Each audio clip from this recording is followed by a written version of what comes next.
நம்ம ஷோட கெஸ்ட் யார் அப்படின்றது சொல்லிடலாமா கார்த்திக்? சொல்லிடலாம். தமிழ் திரையுலகில் வெளியான தெருநாய்கள், படித்தவுடன் கிழிக்கவும், கல்தா, வில்வித்தை போன்ற பல வெற்றி படங்களை இயக்கிய இயக்குனர் ஹரி உத்ரா அவர்களே இன்றைய நம் விருந்தினர்.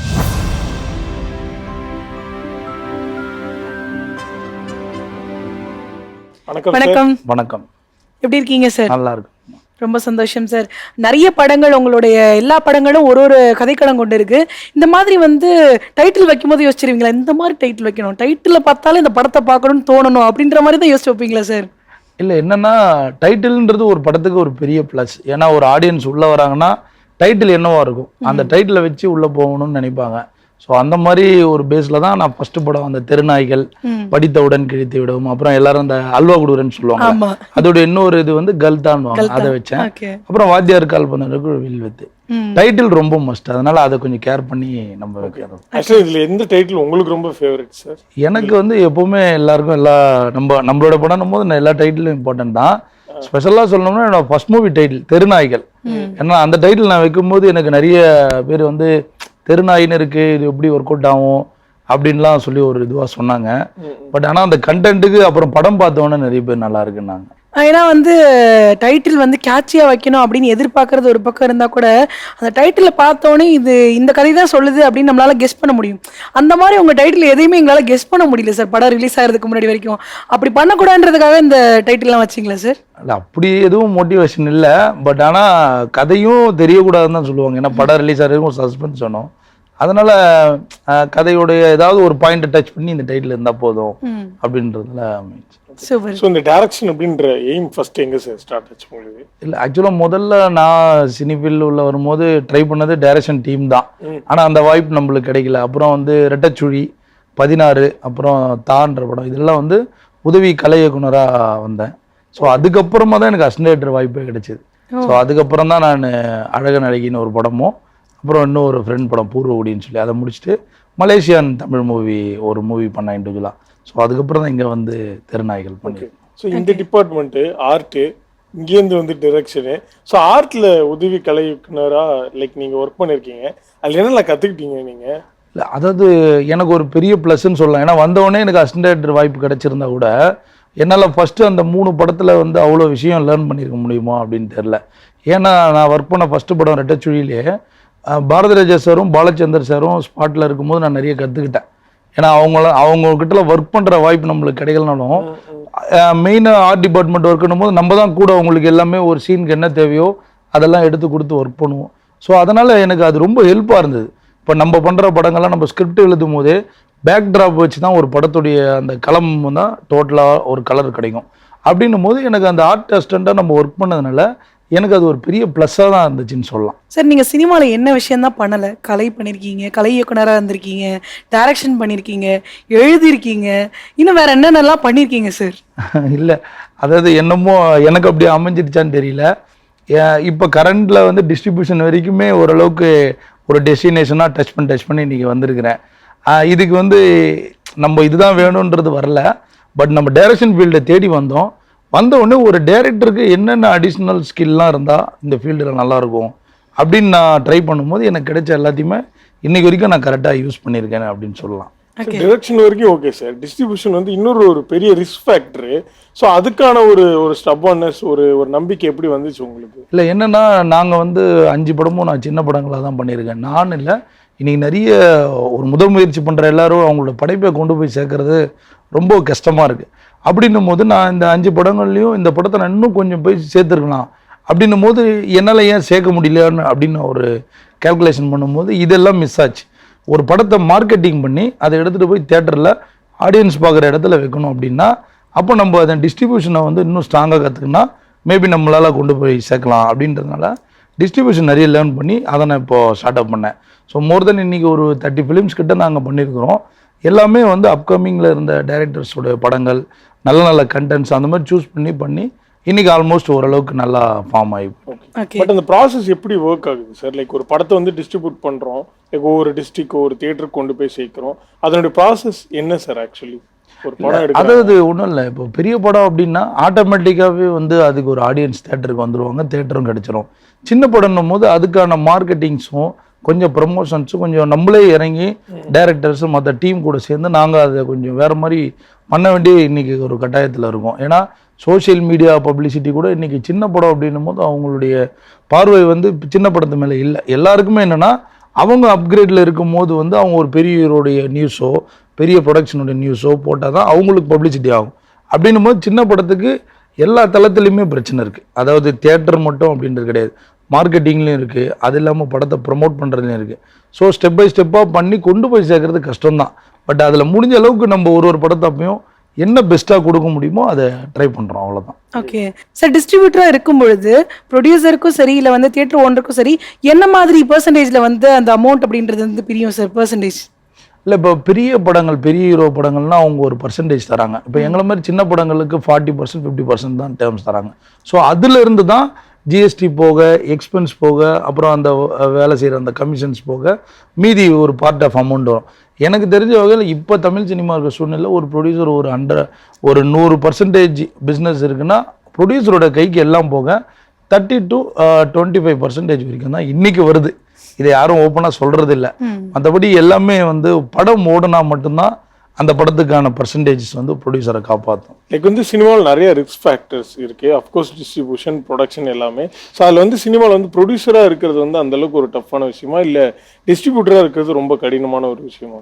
நீங்கள் சொன்ன ரெண்டுமே ரொம்ப டஃப் தான். ரெண்டுமே ரொம்ப ஏன்னு கேட்டால் ஒரு படம் ப்ராடக்டை வந்து ஒரு கண்டென்ட் கேட்டு அந்த கண்டென்ட் வந்து ப்ராஃபிட் வருமா இல்லை லாஸ் ஆகுமா என்னன்னே தெரியாமல் அதுக்கு ஒரு கோடிக்கணக்கில் ஸ்பெண்ட் பண்ணி பண்ணுற ஒரு ப்ரொடியூசருடைய ஜாப்ன்றது யாராலையும் சொல்லி இது பண்ண முடியும். ஏன்னா இப்போ ஒரு 3 கோடிக்கு ஒரு படம் பண்ணுறோன்னா அந்த 3 கோடி வேறு எந்த ஃபீல்டில் போட்டாலும் அதுக்கான ஒரு பர்சன்டேஜ் வந்துடும்.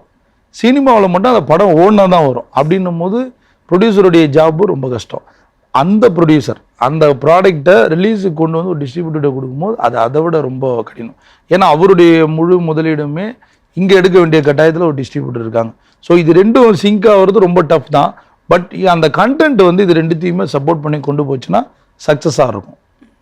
ஓகே சார், இப்போ வந்து சார் நாங்கள் உங்களுடைய டைட்டில் வந்து நிறைய பேசிட்டோம். இப்போ வந்து படித்தவுடன் கிழித்துவிடும் அப்படின்னு கேட்ட உடனே வந்து ஒரு லவ் ஸ்டோரியாக இருக்கும் அப்படின்ற மாதிரி யோசித்தோம். ஆனால் அதுக்குள்ளே ஒரு ஹாரர் வைக்கணும் அப்படின்ற ஐடியா எங்கேருந்து வந்தது சார் உங்களுக்கு? இல்லை, நான் வந்து அந்த ஹாரர் ஏன் வச்சேன்னா ஒரு இன்சூரன்ஸ் மோசடியை மையமாக வச்சு ஒரு உண்மை சம்பவத்தோட ஒரு கற்பனையாக தான் நான் அதை பண்ணேன்.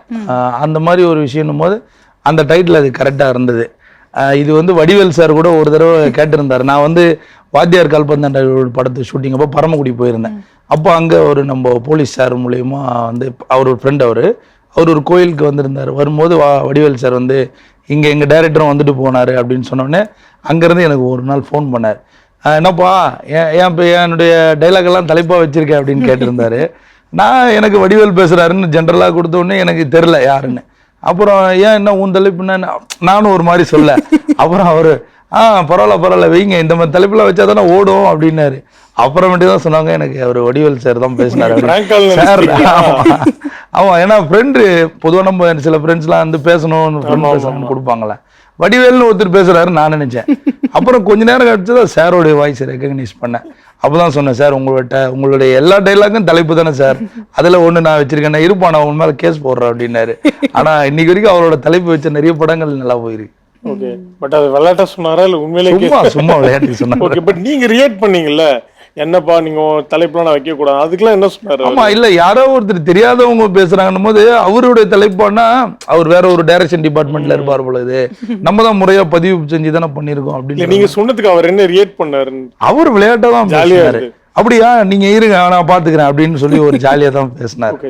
பட் அதுக்கப்புறமா நீங்க ஏதாவது ஒரு கதை யோசிச்சு அவரை வச்சு எடுக்கணும் அப்படின்ற ஒரு முயற்சி தான் எடுத்தீங்களா? இல்ல, அதுக்கப்புறம் அதுக்கான சூழலே அமையல.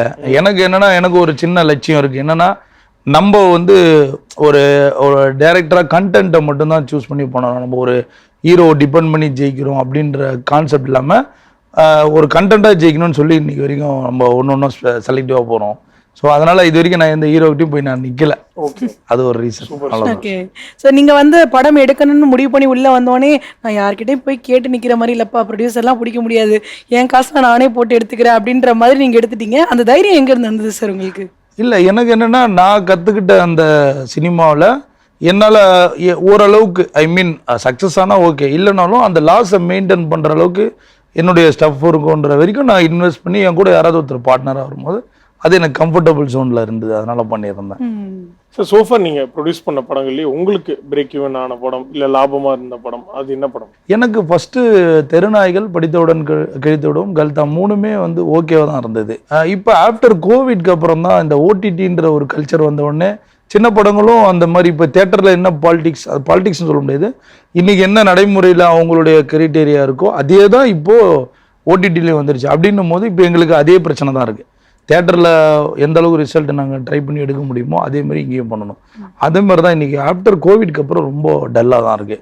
நிறைய படங்களுடைய வியாபாரங்கள் இன்றைக்கி வந்து ரொம்ப சுமாராக தான் இருக்குது. இது வந்து சரியாக நம்மளுடைய தயாரிப்பாளர்கள் சங்கமும் இயக்குநர்கள் சங்கம் இந்த மாதிரி நிறைய சங்கங்கள் சேர்ந்து இந்த மாதிரி வந்து ஒரு படம் தயாரிக்கிற தயாரிப்பாளர்களுக்கு ஒரு பேசிக்கான வருமானத்தை ஈட்டி தர மாதிரியான ஒரு விழிப்புணர்வாக அவங்க எதனா ஒன்று பண்ணணும். ஏன்னு கேட்டால் எல்லா தொழிலையுமே ஒரு முதலீடுக்கு ஒரு பாதி உத்தரவாதம் இருக்குது. சினிமாவில் மட்டும்தான் இங்கே எந்த உத்தரவாதமும் இல்லை. அதே மாதிரி ஒரு கோடிக்கணக்கில் எடுத்து வந்து போடுற தயாரிப்பாளருக்கு இங்கே என்ன வியாபாரம் இருக்குது அப்படின்ற ஒரு நாலேஜும் இன்னைக்கு இல்லை. அதனால இன்னைக்கு ரொம்ப டஃப்பாக தான் இருக்குன்னு சொல்லலாம்.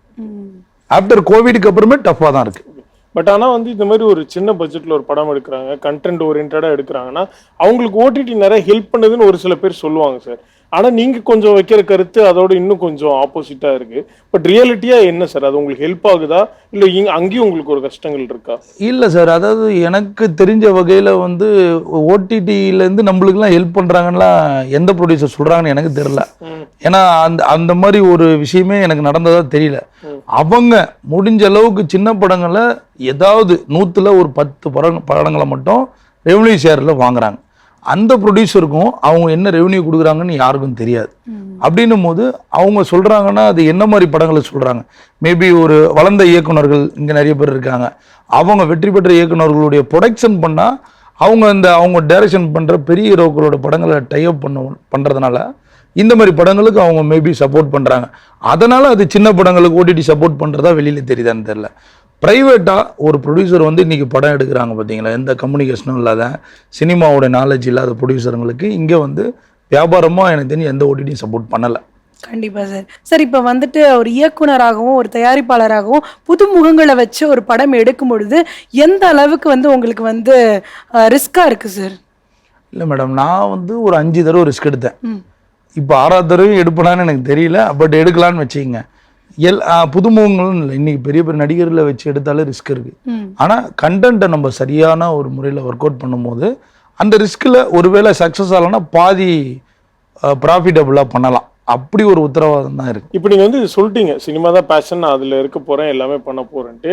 அங்கங்கேருந்து கிராஃப்ட் மாதிரி இப்போ ஒரு டிஸ்ட்ரிபியூஷனில் வந்து அதிகப்படியான ஃபோக்கஸ் இப்போ போயிட்டு இருக்கு. பட் இந்த எக்ஸ்பீரியன்ஸ்லாம் வச்சு நீங்கள் அடுத்து வேறு ஏதாவது பண்ணணும், ஒரு பெரிய ஸ்கேலில் பண்ணணும், இல்லை வேறு சில விஷயங்கள் சினிமாலே பண்ணணுன்ற ஐடியாஸ் வச்சுருக்கீங்களா? இல்லை இருக்குது. அதாவது என்னென்னா நிறைய இப்போ புதுசாக வர தயாரிப்பாளர்களுக்கு வந்து கரெக்டான ஒரு சினிமா வழியை வந்து ஒரு டீமாக ஃபார்ம் பண்ணணும்னு சொல்லி எனக்கு ஒரு ஐடியா இருக்குது. அது நான் நடுவில் கூட ட்ரை பண்ணேன், பட் அதுக்கான நேரம் இன்னும் வரல. வந்ததுன்னா இப்போ நம்ம ஆல்மோஸ்ட் நிறைய புது படங்கள் எடுத்த தயாரிப்பாளர்கள் எல்லாருக்கும் இங்கே வந்து படம் எடுத்து ஏன் அவங்களால ரெவன்யூ பண்ண முடியல அப்படின்னும் போது என்னென்னலாம் அவங்களுடைய மைனஸாக இருந்துச்சோ அது எல்லாமே வந்து ஒரு லைப்ரரியாக க்ரியேட் பண்ணி பண்ணோம்னா புதுசாக வரவங்க ப்ரொடியூசருங்க அதை அப்டேட் பண்ணாங்கன்னா இன்னும் அவங்க லாஸ் ஆகாமல் ஒரு படம் பண்ணலாம். அது யூஸ்ஃபுல்லாக இருக்கும். அந்த ஒரு முயற்சி மட்டும் ஃபியூச்சரில் பண்ணலாம். என்ன ஃபார்முலாவோ அது கொஞ்சம் அதுதான். அது வந்து நம்ம ஆல்மோஸ்ட் லாஸ் ஆன ப்ரொடியூசர்ஸுடைய ஃபீட்பேக் என்ன, அவங்க ஏன் லாஸ் ஆனாங்க, என்ன அவங்களுடைய ப்ராடக்டில் அவங்க படம் பண்ணும்போது மைனஸாக தெரிஞ்சதோ அது எல்லாமே ஒரு லைப்ரரியாக க்ரியேட் பண்ணி அதை வந்து நம்ம கொண்டு போய் சேர்க்கணும் அப்படின்றதுல எனக்கு ஒரு முயற்சி. ஓகே, உங்கள் லைப்ரரியில் என்ன மாதிரியான கருத்துக்கள்லாம் வச்சுருக்கீங்க சார் அப்கமிங் வர போகிற ப்ரொடியூசர் டேரக்டர்ஸ்க்குலாம்? 100% ஒரு ப்ரொடியூசர் வந்து ஒரு படத்துக்கு என்ன வியாபாரம் நடக்கும்னு வியாபாரம் பண்ணி சக்ஸஸ் பண்ண ஒருத்தர்கிட்ட ஃபஸ்ட்டு கேட்டு தெரிஞ்சுட்டு தான் ஒரு படம் பண்ணணுன்றதுல ஃபஸ்ட்டு ப்ரிஃபரன்ஸாக ஒரு நார்ம்ஸ் இருக்கணும்னு நினைக்கிறேன். மற்றதெல்லாம் கண்டென்ட்டு அது யூஸ்வல் அது எல்லாமே இருக்கும். Okay sir. சார் உங்களுடைய கதைகள் எல்லாமே வந்து மக்களுக்கு தேவைப்படக்கூடிய ஒரு கதைகள். அப்படி இருக்கும்போது ஒரு பிரபலமான முகம் இருந்திருந்தா இந்த கதை இன்னும் மக்களுக்கு ரீச் ஆயிருக்கும் அப்படின்ற ஒரு எண்ணம் என்னைக்காவது உங்களுக்கு இருந்திருக்கா சார்? தெரியல, ஒருவேளை ஏன்னு தெரியல. ஏன்னு கேட்டால் இப்போ நான் வந்து என்னுடைய கல்தான்ற படம் வந்து நிறைய திரைப்பட விழாக்களில் விருது வாங்கினேன். நான் டெல்லி, பாம்பே நிறைய ஃபெஸ்டிவல்லாம். அதில் என்ன கான்செப்ட் சொன்னால் மருத்துவ மாமிச கழிவுகள் வந்து எப்படி ஒரு வேற்று மாநிலத்திலேருந்து இங்கே தமிழ்நாடு பார்டரில் கொட்டுறாங்கன்ற ஒரு அரசியல் சொன்னோம். ஸோ அது வந்து எனக்கு அந்த ஒரு படம் மட்டும் எனக்கு அந்த மாதிரி ஃபீல் ஆச்சு. ஒருவேளை இந்த படம் யாராவது ஒரு பெரிய ஹீரோ வச்சு ட்ரை பண்ணியிருக்கலாமோ அப்படின்னு. பட் அதில் ஒரு சின்ன டிராபேக் இருக்குது. ஏன்னா நான் நினைக்கிற மாதிரி அவங்க சைடில் ஹீரோ சைட்லேருந்து எடுக்க விட்டுருப்பாங்களா, அவங்க சஜஷன் என்ன வந்திருக்கும் அப்படியும் யோசிக்க தோணுது. ஒரு வகையில் இது வந்து ஒரு பதிவாக மேபி வந்து ஃப்யூச்சரில் முதல் படம் வந்து ஒரு விவசாய கிராமங்களில் மீத்தேன் எடுக்கிறதுனால என்ன பாதிப்பு, இன்சூரன்ஸ் மோசடி, மருத்துவ மாமிச கழிவுகளால் ஒரு பாதிப்பு, இப்படி ஒவ்வொரு படமும் ஒவ்வொரு கதைக்களம். இது ஒரு நாள் கண்டிப்பாக நிகா போய் சேரும் அப்படின்ற ஒரு நம்பிக்கை இருக்குது. ஒருவேளை நம்ம நெக்ஸ்ட்டு அடுத்து ஏதாவது ஒரு முக்கியமான ஒரு நடிகர்கிட்ட இந்த மாதிரியான ஒரு கதைக்களத்தை சொல்லலாம், அது ரீச் ஆகும், இந்த 5 படத்தில் தவற விட்டது அப்படின்ற ஒரு வாய்ப்பு வந்தால் நிச்சயமாக அதை அதில் நான் அப்ளை பண்ணி பார்ப்பேன். ஸோ தொடர்ந்து நீங்கள் வந்து ஆக்சுவலாக சமுதாய மாற்றத்துக்காக அவங்களுக்கு ஒரு மெசேஜ் சொல்கிற மாதிரி படங்கள் எடுத்துகிட்டு வரீங்க. இதை அவங்க முடிஞ்ச அளவுக்கு எடுத்துக்கிறாங்கன்ற மாதிரி நினைக்கிறீங்களா சார் மக்கள்? லைக் இது இல்லை, மக்களை பொறுத்த வரைக்கும் எடுத்துக்கிறாங்க. இப்போ நான் ஆக்சுவலாக வந்து நான் ஒரு ஃபவுண்டேஷன், ஒரு ட்ரஸ்ட்டு ஒன்று நான் நடத்தினேன், உத்ரா ஃபவுண்டேஷனு. அந்த ட்ரஸ்ட் மூலயமா நான் வந்து நிறைய ஸ்கூல்லலாம் போயிட்டு ஸ்டூடெண்ட்டெல்லாம் இன்ட்ராக்ட் பண்ணியிருக்கேன். இன்ட்ராக்ட் பண்ணும்போது அவங்களுக்கு சினிமான்ற ஒன்று தான் அவங்களுக்கு பிடிக்கும். அதில் பெரிய ஹீரோ சின்ன ஹீரோ அப்படின்ல, அவங்களுக்கு பெரிய ஹீரோ பார்த்தா சந்தோஷம், இல்லைனா சினிமாவிலேருந்து யார் வந்தாலுமே பிடிக்கும். அவங்க எல்லாரும் சொல்கிறது வந்து என்னுடைய தெருவில் இந்த பிரச்சனை இருக்குது, என்னுடைய வீட்டுக்கு பக்கத்தில் இப்படி ஒன்று நடந்தது, அப்படி தான் சொல்லுவாங்க. அதை வந்து ஒரு ஹீரோ வச்சு பண்ணுங்க, இவங்களை வச்சு பண்ணுங்கன்னா சொல்ல மாட்டாங்க. நம்ம சொல்ல போகிறோம் அந்த விஷயம் பப்ளிக்கு பிடிச்சிது அப்படின்னாலே பெரிய ரீச்சாக இருக்கும்ன்றது என்னோட இது. கண்டிப்பா சார்.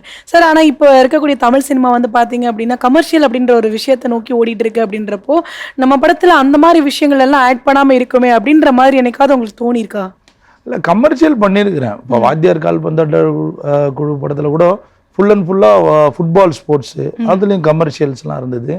கல்தாலையும் வைரமுத்து சார் பண்ண அந்த லவ் சாங்ஸ்லாம் கமர்ஷியல் தான். ஸோ எல்லாமே இருக்குது. அது போய் சேர்ற வன்முறையான கமர்ஷியல்னு ஒன்று இருக்குல்ல, வன்முறையான கமர்ஷியல்ஸ்னா அது நீங்கள் சொன்ன மாதிரி ஒரு பெரிய ஹீரோ வச்சு தான் நம்ம, ஏன்னா அவங்க தான் வெட்டினா ஒரு 10 பேர் நம்புவாங்க, அவங்க 100 பேர் அடித்தாதான் நம்புவாங்க. எனக்கு அந்த மாதிரி ஒரு பெருசான உடன்பாடு இல்லை. மேபி ஒருவேளை அந்த கமர்ஷியல் இருந்தான்னா நான் சொன்ன மாதிரி ஒருவேளை அடுத்த டெஸ்டினேஷனில் அதை ஃபாலோ பண்ணுவேன், அவ்வளோதான். பட் இப்போ ஒரு 5 ரிஸ்க் எடுத்தாச்சு, 6வது ரிஸ்க் இல்லாமல் இந்த 6வது நம்பர் மட்டும் ஏதாவது ஒரு பெரிய ஹீரோ வச்சு எடுக்கலாமே சார்? ட்ரை பண்ணியிருக்கிறேன் நான். அது பெரிய ஹீரோ சின்ன ஹீரோன்றது இல்லை. ஆக்சுவலாக வைபவ் சாரும் நட்டி சாரும் ஒரு ப்ராஜெக்ட் ஃபாலோ பண்ணியிருக்கோம். அது டேக் ஆஃப் ஆச்சுன்னா அதுவும் கண்டென்ட்டாக இருக்கும். அதில் அவங்க ஒரு கதாபாத்திரமா இருப்பாங்க. சூப்பர் சூப்பர், பயங்கரமா ஒரு மாதிரி ஃபேஸா தான் இருக்கீங்க. நீங்க ஏன் நடிக்க கூடாது? ஏன் நடிக்கல? இல்ல, அந்த மாதிரி ஒரு இன்டென்ஷன் கிடையாது எனக்கு. என்னன்னா நம்ம வந்த வேலை என்னவோ அதை சிறப்பாக ஃபர்ஸ்ட் செய்யணும் அப்படின்றது நான் நினைக்கிறேன். நம்ம வந்தது டைரக்ஷன் பண்ணணும்னு, அதுக்கப்புறம் சினிமாவில் நிறைய அப்கிரேட் பண்ணணும் அப்படின்றதுல அதையே ஒழுங்கா செய்யலாம்னு நான் நினைக்கிறேன். அப்ப நீங்க எப்படிப்பட்ட ஒரு டைரக்டர் சார்? இல்லை, நம்ம நடிச்சுலாம் காட்டுவோம், அது ஓகே. நடிக்கிறதுன்றது வந்து சாதாரண விஷயம் இல்லை. ஏன்னா ஒரு சுற்றி 100 பேர் நிற்கும் போது அந்த எமோஷனலாக அவங்க வெளியே இது பண்ணுறதுலாம் ரொம்ப உண்மையில நடிகர்லாம் ஹேட்ஸ் ஆஃப் தான். பொதுவாகவே நமக்கு வந்து ஒரு இலக்கிய மனசு இருக்கும். இந்த மாதிரி உக்குரமாற டைம்ல ஹீரோயின் ஏதாவது தப்பு பண்ணா திட்டுவீங்களா சார் அவங்கள? ஹீரோயின் பாருங்க, அதுக்கே எப்படி சிரிக்கிறீங்கன்ட்டு. இல்ல யோசிக்கிறேன். இல்ல, இது வரைக்கும் என்னோட கதையில மெயினா ஹீரோயின்ஸுக்கு பெரிய டிராவலா இருந்தது இல்ல, அதனால நான் இன்னும் திட்டல நினைக்கிறேன். ஏன்னா தெருநாய்கள் பண்ணும்போது அக்ஷயான்னு ஒரு பெங்களூர் ஆக்டர்ஸ் தான் இருந்தாங்க. அவங்களும் எந்த விதமான திட்டு வாங்குற மாதிரிலாம் நடிக்க மாட்டாங்க, நடிச்சிட்டாங்க. அப்புறம் ஆராத்யாவும் நல்லா நடிச்சிட்டாங்க, ஐரான்னு ஒரு பொண்ணு அவங்களும் நடிச்சிட்டாங்க. 2 படத்துல அவங்க தான் பண்ணாங்க. சோ எனக்கு தெரிஞ்சு எந்த ஹீரோயினுக்கும் எனக்கு கிளாஷ் ஆனதில்லை, ஸ்மூத்தா இருந்தது. அப்ப ஹீரோக்கும் உங்களுக்கும்? ஹீரோ ரொம்ப ஃப்ரெண்ட்லி தானே. ஏன்னா நம்ம முதல்ல அவர் தானே கூட்டு போயிட்டு ஷூட்க்கு முன்னாடி 1 மந்த் ட்ரெயின்லாம் பண்ணி கொண்டு போறோம். அதனால அவங்க சைட்ல கம்ஃபர்டபுளா இருக்கும். சார், புதுமுகங்களோட ஒர்க் பண்றது ரொம்ப ஈஸி, கம்ஃபர்டபுள் அப்படின்றதுக்காக வேண்டியே நீங்க வந்து புதுமுகங்களை சூஸ் பண்றீங்களா சார்? இல்ல, அப்படி இல்லை. அதான் நான் சொன்னல, நம்ம சொல்ற அந்த கண்டென்ட்டை நம்ம வந்து எந்த விதமான தலையீடும் இல்லாம காம்ப்ரமைஸே இல்லாமல் எடுக்கிறோம் அப்படின்னா அதுக்கு வந்து நியூ ஆர்டிஸ்ட் ரொம்ப சப்போர்ட். ஏன்னு கேட்டால் நம்ம என்ன சொன்னாலும் அவங்க நம்மளுடைய ஜோனில் அவங்க இருப்பாங்க, அது ஒரு ப்ளஸ். ஸோ அதனால் மேக்ஸிமம் அது கம்ஃபர்டபுளாக இருக்குது எனக்கு. மற்றபடி வந்து நம்ம இந்த மாதிரி ஒரு சினிமாவில் இந்த மாதிரி ஒரு டேரக்டராக இருக்கும், இந்த மாதிரி பிஸ்னஸ் பண்ணோம்னா சுற்றி ஃப்ரெண்ட்ஸ்லாம் ஒரு மாதிரி பயங்கர சப்போர்ட்டிவாக இருப்பாங்கல்ல. நமக்கு ஏதோ ஒரு கஷ்டமாக ஒரு நேரம் இருக்கும், அப்போ அவங்க கூட போய் இருந்தால் ஓகேடா நீ போட்ட நாள் வந்துடலாம்டா பார்த்துக்கலாம்டா, அந்த மாதிரி மூமெண்ட்ஸ் எதாவது நடந்திருக்கா சார்? நிறைய நடந்திருக்கு. இப்போ நான் ஃபஸ்ட்டு படம் பண்ணும்போது அது நடந்தது. அது என்னென்னா எல்லா படத்தப்பையும் நம்ம ஃப்ரெண்ட்ஸுங்களுக்கு சினிமா அவங்களுக்கு வந்து பார்க்கணுன்னு ஆசையாக இருக்கும். அந்த மாதிரி ஒரு தடவை தெருநாய்கள் படத்தப்போ ஓப்பனிங் சீக்வன்ஸ் எடுத்திருந்தேன். அதில் வந்து தீனா அண்ணன், மைம் கோபி அண்ணன், அப்புறம் கோலி சோடா வில்லன் ஒரு மதுசூதனன் எல்லாருமே ஒரு மாடி மேலே மன்னார்குடி பஸ் ஸ்டாண்டு ஒரு பெரிய ஒரு க்ரௌடு மாடி மேலே அங்கே எடுக்கும் போது ஃப்ரெண்ட்ஸ்லாம் நிறைய பேர் எனக்கு ஒரு வந்து அன்றைக்கி ஷூட்டில் ஹெல்ப் பண்ணாங்க. ஏன்னா ஃபஸ்ட்டு படம் நம்ம ஃபஸ்ட்டு எடுக்கும்போது நர்வஸாக இருப்போம் இத்தனை ஆர்டிஸ்ட் அப்படின்னும் போது கீழே ஃபுல்லாக க்ரௌட்லாம் நாங்கள் அவங்களுக்கு கிளியர் பண்ணி நம்ம எடுக்கிறதுக்கு ஹெல்ப் பண்ணுவாங்க. அதுவும் நடந்தது. நீங்க பண்ண படங்கள்ல திருப்பி பார்க்கும்போது இந்த படத்துல இந்த மிஸ்டேக் நம்ம பண்ணிருக்கவே கூடாது, ச்சே இப்படி பண்ணிட்டோமே அப்படின்னு சொல்லிட்டு நீங்க பார்த்து ஃபீல் பண்ற மாதிரியான ஒரு படம், ஒரு சின்ன சீன் அப்படின்னா எது சொல்வீங்க? நான் அப்படி எதுவுமே நான் நினைச்சது இல்லை. ஏன்னா நம்ம பர்ஃபெக்டா பண்றாங்க இல்ல எல்லா படத்துலயுமே அப்படி எனக்கு தோணும். அது ஏன்னு கேட்டா எல்லாமே நம்ம சின்ன பட்ஜெட்ல பண்ணோம்ல, சரி இதை இன்னும் பெரிய பட்ஜெட்டா பண்ணிதான் அதோட விஷன் வேற மாதிரி இருந்திருக்கும், இல்லைன்னா இதுக்கு ப்ரொமோஷன் பெருசா பண்ணிதான் போய் சேர்ந்துருக்கும் அப்படின்னு வேணா நினைச்சிருப்பேன். பட் நம்ம செஞ்ச ஒர்க்ல நான் பர்ஃபெக்டா தான் செஞ்சிருக்கேன் எல்லாமே. ஓகே. ஸோ நீங்க பண்ண படங்கள்ல இந்த ஒரு படத்துக்கு எனக்கு நிறைய பாராட்டுகள் வந்து கிடைச்சது அப்படின்னா எந்த படத்தை சொல்வீங்க? யார்கிட்ட இருந்து பாராட்டு கிடைச்சது? எனக்கு கல்தா படத்தை கிடைச்சது. கல்தா வந்து அதான் மருத்துவ மாமிச கழிவுகளால் என்னன்னு அது வந்து கிட்டத்தட்ட நான் எங்கே போனாலும் அந்த கான்செப்டை என்கிட்ட ரொம்ப வந்து அதாவது ஒரு சினிமாவை மீறி என் கூட டிஸ்கஸ் பண்ணாங்க. டெல்லி ஃபிலிம் ஃபெஸ்டிவல்லாம் எனக்கு ரொம்ப அப்ரிஷியேட் பண்ணியிருந்தாங்க, பாம்பேயில் அந்த மாதிரி தான். அப்புறம் இது ஸ்போர்ட்ஸ் மூவி வாத்தியார் கால்பந்தாட்ட குழு அது வந்து நிறைய பேர் எனக்கு சொல்லியிருந்தாங்க. ஏன்னா ஒரு ஸ்போர்ட்ஸ் மூவி இந்த அளவுக்கு புதுசாக இவ்வளோ பசங்களை வச்சுட்டு நல்லா பண்ணியிருந்தீங்கன்னு சொன்னாங்க. இது ரெண்டும் எனக்கு அப்ரிசியேஷன். ஓகே சார், ஒவ்வொரு படைப்பாளிக்குமே வந்து ட்ரீம் ப்ராஜெக்ட்னு ஒன்று இருக்கும் சார். உங்களுடைய ட்ரீம் ப்ராஜெக்ட் பண்ணிட்டீங்களா இல்லை இதுக்கப்புறம் தான் பண்ண போறீங்களா? இல்லை எனக்கு ட்ரீம் ப்ராஜெக்ட் ஒன்று இருக்குது. செங்கிஸ்கானுடைய ஹிஸ்ட்ரியை வந்து படமாக பண்ணணும்னு ஒரு ஆசை இருக்குது. அவரை பற்றி நான் அவர் போர் செஞ்ச முறையை வந்து நான் ஒரு இதை நோட் பண்ணி வச்சுருக்கேன். அந்த மாதிரி ஒரு ப்ராஜெக்ட் பண்ணணும்னு ஒரு ஆசை இருக்குது. அது கண்டிப்பாக பண்ணுவானா, அது இப்போ கிடையாது, மேபி தெரில. ஏன்னா இப்போ தான் நான் அது வந்து ஒரு செகண்ட் மூவிலேருந்து அதை நான் யோசித்தேன். எனக்கு அப்போ செகண்ட் மூவி அப்போலாம் இது பட்ஜெட்டாக எவ்வளோலாம் பெருசாக வரும் அப்படின்னு. அப்புறம் இந்த பாகுபலி இந்த மாதிரி நிறைய பீரியட் ஃபிலிம்ஸ்லாம் வந்த உடனே நம்மளுக்கு ஒரு கான்ஃபிடென்ட் இருந்துச்சு, ஓகே இதெல்லாம் படமாக பண்ணிடலாம் அப்படின்னு சொல்லிட்டு. இப்போ நம்ம ஓரளவுக்கு அந்த ரிலீசிங் ப்ரொடக்ஷன் அந்த துறைக்கிட்ட வந்ததுனால கண்டிப்பாக சீக்கிரமாக அந்த படம் பண்ணிடுவேன்னு நான் நினைக்கிறேன். எப்படி சார், ஓன் ப்ரொடக்ஷன்லேவா? தெரில, யாராவது ஒரு கார்பரேட் கூட டை அப் பண்ணலாம்னு நினைக்கிறேன். ஓகே. ஆனால் சார் உங்களுக்கு தோணி இருக்குல்ல சார், தமிழ் சினிமாவில் இந்த ஒரு படத்தை பார்த்து இந்த படம் நம்மளுடைய படமாக இருந்திருக்கணுமே, செம்மையாக இருக்குது, இந்த மாதிரி ஒரு படம் எடுக்கணும் அப்படின்ற மாதிரி ரீசெண்டாக அந்த ஒரு படத்தை நான் வந்து பயங்கரமாக கொண்டாடினேன் மனசுக்குள்ளே அப்படின்னா என்ன படம் சொல்லுவீங்க சார்? இல்லை நான் அந்த கத்தி கான்செப்ட் இருந்தது இல்லைங்களா, அது அந்த விவசாயிகளோட நம்ம அது நான் யோசித்தேன். ஆனால் அதில் வந்து அவங்க அந்த பாலத்துக்கு கீழே பண்ணுற அந்த செக்ஷன் தண்ணியை பிளாக் பண்ணுறது அந்த ஐடியா என்கிட்ட இல்லை. ஆனால் அந்த மாதிரி ஒரு கான்செப்ட் வந்து நான் யோசித்தேன், அது படமாக அவர் ஷேர் பண்ணிட்டாங்களே அப்படின்னு பார்த்து ஃபீல் பண்ணியிருக்கேன். விவசாயிகளுடைய எழுதணும் அதுதான் அங்கே எடுத்துட்டாங்க. ஏன்னு கேட்டால் நான் வந்து தெருநாய்கள் பண்ணும்போது மீத்தேன் எடுக்கிறதுனால என்ன பாதிப்பு டெல்டா கிராமங்கள்லன்னு சொல்லி அந்த படத்தில் பதிவு பண்ணேன். அப்போ சில இன்சிடென்ட் இன்னும் இருந்தது, அதெல்லாம் வந்து நம்ம பண்ணலாம் அப்படின்ற போது நினைக்கும் போது அதை ஒரு ப்ராஜெக்டாக பண்ணுவோன்னு நான் நோட் பண்ணி வச்சுருந்தேன். அப்போ அந்த கத்தி படம் பார்க்கும்போது ஸோ அந்த கூட்டணியில் பண்ணது வந்து அந்த கான்செப்ட் நல்லா இருந்தது. ஸோ பொதுவாக வந்து ஒரு நல்ல கருத்தை வச்சு ஒரு படம் எடுக்கிறோம் அப்படின்னா அந்த கருத்துக்கு எதிராக இருக்கிற மக்கள் வந்து ஒரு எதிர்ப்பு தெரிவிப்பாங்க கண்டிப்பாக. என்னடா என்ன நாங்கள் பண்ணுறதே வந்து மெசேஜாக நீ பப்ளிக்கு சொல்கிறியா அப்படின்னு சொல்லி படத்தை தடுக்க எதெல்லாம் பண்ணுவாங்க. அந்த மாதிரி தான் உங்களுக்கு ஒரு எதிரொலிகள்லாம் நடந்திருக்கா? இல்லை தடுக்கலாம் யாரும் எதுவும் பண்ணல. இப்போ எனக்கு வந்து நான் வில்வித்தைன்ற படம் இப்போ ரீசெண்டாக லாஸ்ட் ஃபிலிம் பண்ணும்போது குழந்தை பாலியலை மையமாக வச்சு ஒரு விஷயம் பண்ணியிருந்தேன். அதில் சொன்ன ஒரு கருத்தை வந்து உண்மை சம்பவமாக தமிழகத்தில் ரொம்ப முக்கியமான ஒரு சம்பவம், அதை பேஸ் பண்ணி நான் அதை இன்ஸ்பிரேஷனாக வச்சு தான் நான் பண்ணேன். அப்போது பண்ணும்போது எனக்கு நிறைய பேர் என்ன சொல்லியிருந்தாங்கன்னா, இந்த படம் ரீச் ஆகும் போனதுக்கு காரணம் என்னென்னா அந்த நீங்கள் சொன்ன விஷயம் கடைசியாக வந்து வைலன்ஸாகவே இருக்குது. ஸோ குழந்தைங்களை பண்ணுறவங்கள நீங்கள் இப்படி தான் பண்ணணும்னு சொல்லி நீங்கள் நிறைய பேர் தவறாக மோட்டிவேட் பண்ணுற மாதிரி இந்த படம் இருக்குது அப்படின்னு சொல்லி எனக்கு ஒரு விமர்சனம் வந்தது. ஸோ ஆனால் அதில் ஒரு முரணும் இருக்குது. இப்போ ரீசெண்டாக நம்ம மகாராஜா படத்தில் கூட இப்போ நம்ம அதில் ஒரு கான்செப்ட் சொல்லியிருக்காங்க. எண்டில் அது அவங்களுக்கு கொடுக்குற அந்த முடிவு தான் நானும் என்னோட படத்தில் நான் வச்சுருந்தேன். ஸோ அப்போ நம்ம இது இங்கே என்னவா பார்க்கப்படுதுன்றது எனக்கு தெரியல. இப்போ நான் வந்து அந்த விமர்சனத்தை எனக்கு சொன்னதை நான் அக்செப்ட் பண்ணிக்கிட்டாலும் அந்த படத்தை பெரிய அளவில் மக்கள் கொண்டாடல அப்படின்னு நினச்சா கூட இந்த படத்தை இன்னைக்கு மக்கள் பெருசாக கொண்டாடி இருக்காங்க. ஸோ ரெண்டுத்துலேயுமே ஒரே தீர்வு தான். ஸோ அதில் விஜய் சேதுபதி சார் மகாராஜாவில் பண்ண தீர்வுமே ஒன்று தான், இதுலேயும் இதுதான்.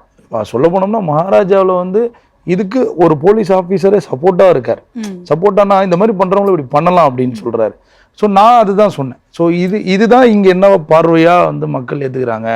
ஒருவேளை ஒரு பெரிய நடிகரை வச்சு நம்ம அந்த மாதிரி சொல்லலாமா அப்படின்றது தான் தோணுதை தாண்டி நம்ம யாரையும் தவறான வழியில் வந்து வன்முறையோ இது சொல்லணும் அப்படின்னு நினைக்கல. இந்த மாதிரி ஒரு விஷயத்த இப்படி நம்ம ஒரு கோவம் நமக்குள்ளே இருக்கும்ல, அதை சொல்கிறோம்.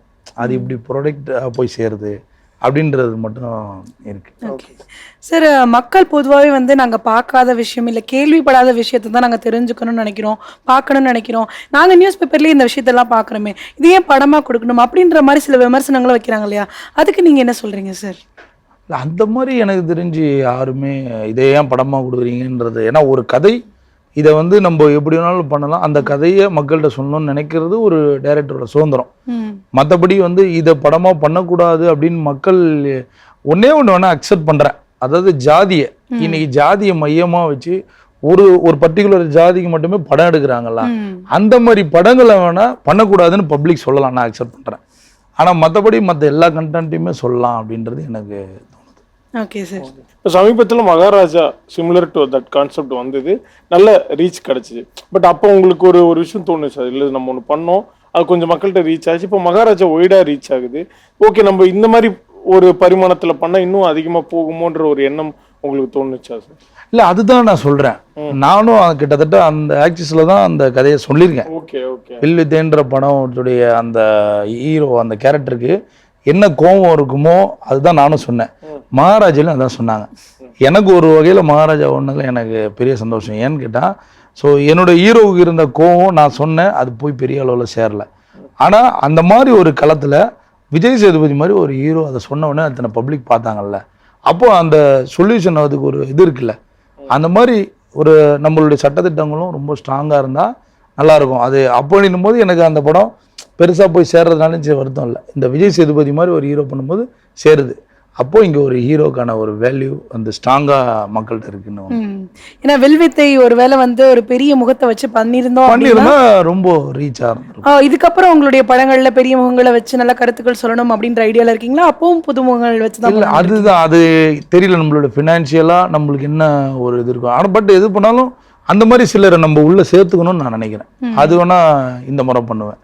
ஓகே. புதுமுகங்கள் இருந்தாலுமே ரொம்ப மக்களுக்கு தெரிஞ்ச சில நோன் ஃபேஸஸும் இருந்தால் இன்னும் நல்லா இருக்கும் அப்படின்றதும் நினைக்கிறேன். ஓகே. வாத்தியார் கால்பந்தாட்ட குழு என்ன மாதிரியான ஒரு அனுபவத்தை கொடுத்தது சார்? வாத்தியார் கால்பந்தாட்ட குழு வந்து ரொம்ப ஸ்பெஷலான ஒரு படம் தான். ஏன்னு கேட்டால், நம்ம சினிமாவுக்கு வந்ததுலேருந்து இந்த ஸ்போர்ட்ஸ்லாம் நம்ம நிறைய விட்டுட்டோம். நம்ம அதுக்கு முன்னாடி ஸ்கூல் படிக்கும் போதோ ஸ்கூலுக்கு அப்புறம் டைரக்ஷன் டீமில் இருந்த வரைக்குமே கூட கிரிக்கெட்லாம் விளையாட வருவோம், ஃபுட்பால் விளையாடுவோம், கில்லி நிறைய விளையாடி இருக்கோம். பட் நம்ம அந்த ஷூட்டிங்கு சினிமான்னு ஸ்டார்ட் பண்ணி டைரக்ஷன்லாம் டச் பண்ணதுக்கப்புறம் எதுவுமே பண்ணல. அப்படின்னும் போது ஒரு ஃபோர்த்தாக ஒரு ஸ்போர்ட்ஸ் மூவி பண்ணலான்னு நினைக்கிறோம். அப்போ நினைக்கும் போது என்னென்னா, நம்ம நிறைய நம்மளும் உள்ள ஒரு இறங்கி ஜாலியாக விளையாடினே ஒரு படம் பண்ண மாதிரி ஒரு ஃபீல் இருந்துச்சு. ஸோ அந்த வகையில் அது ஒரு ஸ்பெஷலான படம் தான் ஸ்போர்ட்ஸில். Okay sir. அப்கமிங் என்னென்ன ப்ராஜெக்ட்லாம் போயிட்டுருக்கு சார்? இப்போது நாங்கள் அடுத்தடுத்து வந்து யமகாதகன்ற ஒரு படம் டிஸ்ட்ரிபியூஷனாக ரிலீஸுக்காக பண்ணுறோம். ஸோ அதுக்கடுத்து பிளாக் பல்சர்னு சொல்லி அட்டகத்தி தினேஷோடைய படம் ஒன்று ரிலீஸ் பண்ணுறோம். ஸோ அதுக்கு அடுத்தது வந்து என்னுடைய டைரக்ஷன் பண்ணுற ப்ராஜெக்ட்ஸோடைய ஒர்க் ஒன்று பண்ணுறோம். அதுவும் ரொம்ப ஒரு முக்கியமான ஒரு சோஷியல் நாட்டு தான். ஸோ இது வரைக்கும் யாரும் படமாக சொல்ல ஒரு முக்கியமான பிரச்சனை, அப்படி ஒரு பிரச்சனை கூட நிறைய நடக்குது. இன்றைக்கி அது யாருக்கும் தெரியல. ஒரு டூரிசம் பேஸ் பண்ணி இன்றைக்கி டூரிசம் ஸ்பாட்டில் நடக்கிற ஒரு முக்கியமான விஷயம். ஸோ அந்த மாதிரி இந்த ஒரு 3-4 ப்ராஜெக்ட் அடுத்தடுத்த லைனப்பில் ட்ராவல் பண்ணி எங்களுக்கு பயங்கரமான ட்ரீட் காத்துட்டு இருக்குன்னு நினைக்கிறோம். கண்டிப்பாக உங்களுடைய ப்ராஜெக்ட் எல்லாமே வந்து சூப்பர் டூப்பர் ஹிட் ஆகணும்னு சொல்லிட்டு ஜெயா டிவி சார்பாகவும் எங்கள் டீம் சார்பாகவும் வாழ்த்துக்கள் சார். ரொம்ப நன்றி. நன்றி. ஓகே.